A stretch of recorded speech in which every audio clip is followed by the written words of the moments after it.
Ramadan dan Persatuan Umat.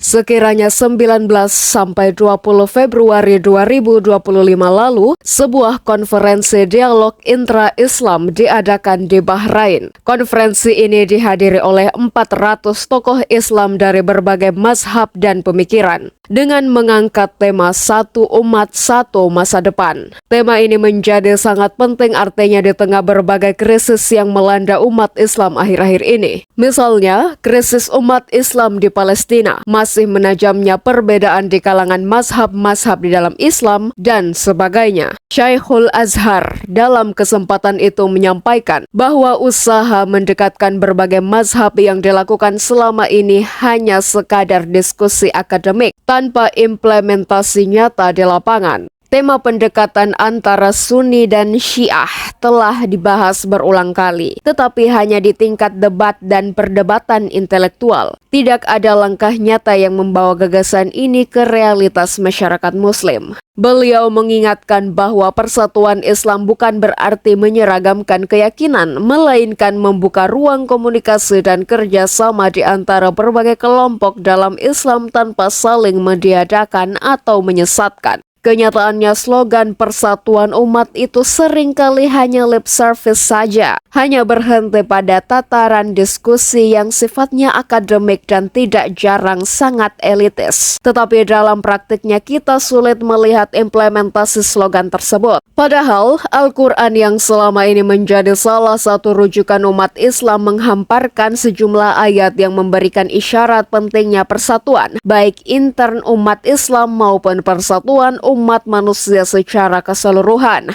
Misalnya ditegaskan dalam Quran Surah Ali Imran ayat 105, "Janganlah kamu menjadi seperti orang yang bercerai-berai dan berselisih setelah sampai kepada mereka keterangan yang jelas. Mereka itulah orang-orang yang mendapat azab yang sangat berat." Pesan yang terkandung dalam ayat sangatlah relevan dalam konteks kehidupan manusia, terutama dalam hubungan antar individu, antar komunitas, dan antar negara. Allah dengan tegas melarang umat manusia untuk terlibat dalam perpecahan dan perselisihan yang tidak produktif setelah menerima bukti atau petunjuk yang jelas. Hal ini menegaskan bahwa pemecahan dan pertikaian tidak hanya merugikan dalam hal-hal dunia, tetapi juga membawa konsekuensi yang serius di akhirat. Melalui perintah ini Allah menekankan pentingnya menjaga persatuan, kerukunan, dan kedamaian dalam masyarakat. Ketika individu atau kelompok memutuskan untuk bercerai-berai dan berselisih, hal itu mengganggu keseimbangan dan kedamaian yang dianugerahkan Allah dalam masyarakat. Persatuan umat tentu menjadi harapan kita semua, seraya tidak mengabaikan fakta bahwa perbedaan itu sejatinya dapat membawa rahmat bagi umat Islam. Tetapi jangan sampai terjadi perbedaan yang berlarut-larut dan tidak dapat dijembatani sehingga berujung pada pertikaian di kalangan internal umat Islam sendiri. Akhirnya, ikhtilafu ummati rahmat itu kadang berbalik menjadi petaka ketika umat Islam termasuk pemerintah dan tokoh agama tidak bijak di dalam memaknai perbedaan itu. Dalam suasana semacam ini, persatuan itu sejatinya dipandang sebagai proses yang belum selesai, tetapi masih terus menjadi. Dan disinilah peran semua pihak, umat Islam, pemerintah, dan tokoh agama di dalam mewujudkan harapan akan harmoni di tengah perbedaan-perbedaan itu. Apalagi Indonesia dengan seabrek pemahaman keagamaan yang bermacam-macam, tentu membutuhkan strategis khusus untuk menjembatani perbedaan itu melalui keputusan-keputusan yang menyantuni dan berkeadilan. Peran pemerintah dan tokoh agama. Secara global kita telah menyaksikan betapa sulitnya umat Islam seluruh dunia bersatu di dalam menyelesaikan berbagai krisis multidimensional yang melanda negeri-negeri Muslim. Krisis-krisis itu seperti pertikaian mazhab atau paham keagamaan, krisis ekonomi, politik, dan pendidikan seakan menjadi benang kusut yang sulit diuraikan akar masalahnya. Umat Islam masih berkutat dalam diskusi panjang soal metodologi dan sulit berujung pada praktik metodis. Akibatnya, masalah semakin berlarut.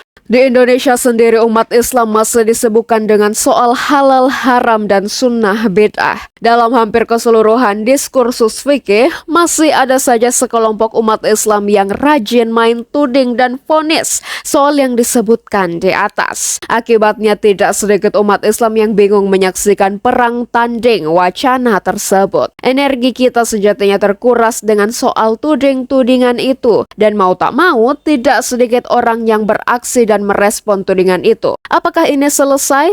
Rasanya tidak. Apalagi menjelang memasuki bulan Ramadan, kita kembali diramaikan dan diwaswasi oleh perbedaan di dalam menentukan awal bulan Ramadan. Hiruk pikuk soal ini selalu berulang setiap tahun. Soalnya ada keabsahan ruqyat dan hisab. Dua metode untuk menentukan awal Ramadan. Dua metode yang sama-sama benar dan memiliki basis nakli atau dalil yang jelas dan pasti. Kedua metode yang digunakan ini melibatkan dua organisasi keagamaan terbesar di negeri ini, Nahdlatul Ulama atau MU dan Muhammadiyah. Kedua organisasi ini kerap kali memiliki pandangan yang berbeda dalam menentukan awal bulan Hijriah, terutama pada bulan Ramadan dan Syawal. Hilal telah menjadi simbol yang sangat penting bagi umat Islam. Hilal adalah bulan sabit muda sebagai penanda awal bulan dalam kalender Islam. Hilal sangat berkaitan dengan ibadah umat Islam. Mereka selalu menanti hasil penetapan hilal terutama pada bulan-bulan tertentu seperti Ramadan dan Syawal. Perbedaan kriteria hilal antara NU dan Muhammadiyah disebabkan oleh perbedaan metode yang digunakan. NU menggunakan metode ruqyatul hilal atau pengamatan langsung dengan menggunakan hisab hakiki imkan ruqyat sebagai pembantu, sedangkan Muhammadiyah menggunakan metode hisab hakiki wujudul hilal. Ruqyatul hilal dilakukan dengan mengamati penampakan hilal yang pertama kali tampak setelah terjadinya ijtima, yaitu kondisi saat matahari dan bulan berada dalam satu bujur yang sama. NU konsisten menggunakan metode ini meskipun juga tidak mengabaikan hisab sebagai alat bantu. Jadi, NU tidak anti terhadap hisab atau metode penentuan awal bulan Hijriah dengan penghitungan yang umumnya dijadikan patokan oleh Muhammadiyah. Namun metode hisab bagi NU merupakan pendukung, bukan alat penentu keputusan final dalam menentukan awal bulan Hijriah. Sedangkan Muhammadiyah tidak melakukan ru'yatul hilal atau pengamatan hilal secara langsung. Mereka menentukan awal bulan Hijriah menggunakan metode hisab hakiki wujudul hilal, dengan keberadaan hilal di atas ufuk saat terbenam matahari pada hari ke-29, meskipun hanya 0,1 derajat. Metode hisab atau hisab hakiki wujudul hilal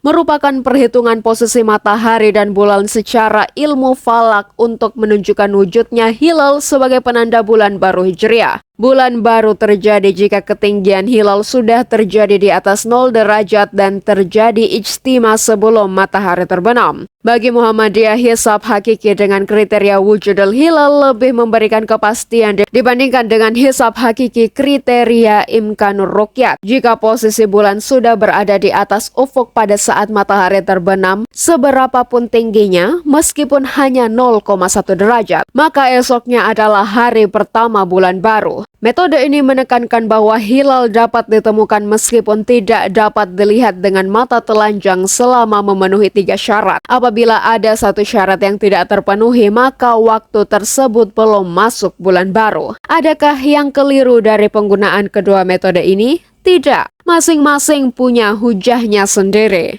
Soalnya adalah bagaimana kita, umat Islam ini menyikapi dengan bijak perbedaan itu. Perbedaan cara pandang dari dua organisasi Islam ini dapat menimbulkan klaim benar salah yang tidak ilmiah di tengah masyarakat. Untuk itu, masing-masing pihak harus menyadari posisinya dan saling menghormati keputusan masing-masing. Meskipun ada sebuah kaidah fikih menyebutkan hukmul hakim ilzamun wa yarfa'u khilaf, atau putusan pemerintah itu mengikat dan menghilangkan perbedaan, yang biasanya digunakan dalam menyikapi ikhtilaf awal Ramadan dan Syawal ini Tetapi kita dapat mempertegas kaidah ini dengan kaidah lain, yakni tasyarruf al-iman ala al-ra'iyah manutun bi al-masalah. Tugas pemerintah adalah memberikan kemaslahatan yang sebesar-besarnya untuk kepentingan rakyatnya. Ini berarti meskipun pemerintah dapat memberikan keputusan final soal awal Ramadan dan Syawal, tetapi tidak boleh mengabaikan pandangan yang berbeda dengan mayoritas umat Islam. Dengan diksi yang lain, perbedaan ini sebaiknya disikapi dengan penuh nilai-nilai persaudaraan dan persatuan. Dari sini kita dapat berharap Ramadan tahun ini benar-benar dapat diresapi maknanya dalam rangka merangkai kembali ikatan-ikatan dalam persatuan umat. Benarlah penegasan Allah Subhanahu wa Ta'ala di dalam Quran Surah Ali Imran ayat 103. Dan berpeganglah kamu semuanya kepada tali agama Allah, dan janganlah kamu bercerai-berai, dan ingatlah akan nikmat Allah kepadamu ketika kamu dahulu masa jahiliyah bermusuh-musuhan. Maka Allah mempersatukan hatimu, lalu menjadilah kamu karena nikmat Allah orang-orang yang bersaudara. Dan kamu telah berada di tepi jurang neraka, lalu Allah menyelamatkan kamu daripadanya. Demikianlah Allah menerangkan ayat-ayatnya kepadamu agar kamu dapat petunjuk. Wallahu alam bishawab.